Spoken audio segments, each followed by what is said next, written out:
My name is Raymond Santana, and I spent almost 7 years in prison for a crime I didn't do.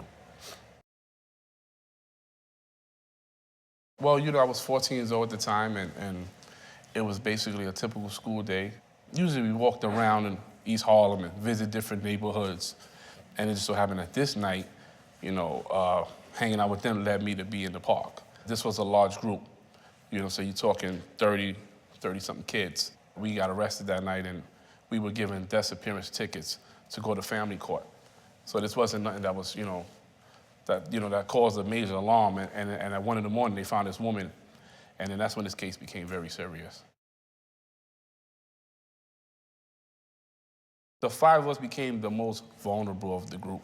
First off, you have to look at the situation. This was an investment jogger who was found and she wasn't supposed to make it. And so it became almost like a homicide issue. And so they brought in, the elite of the police department. This was the Homicide North Detective Squad. These are guys that have over 20 years on the force. These are veterans. And here you have these 5 or 6 kids who really had no issues with the law, very naive, very young.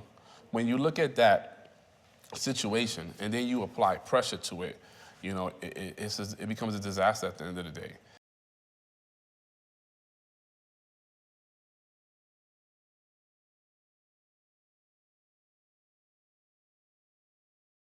Back in 1999, we were 14, 15, 16 years old, and nobody wanted to invest in us.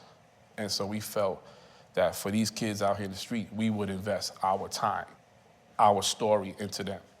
And if we can save one, then we did our job.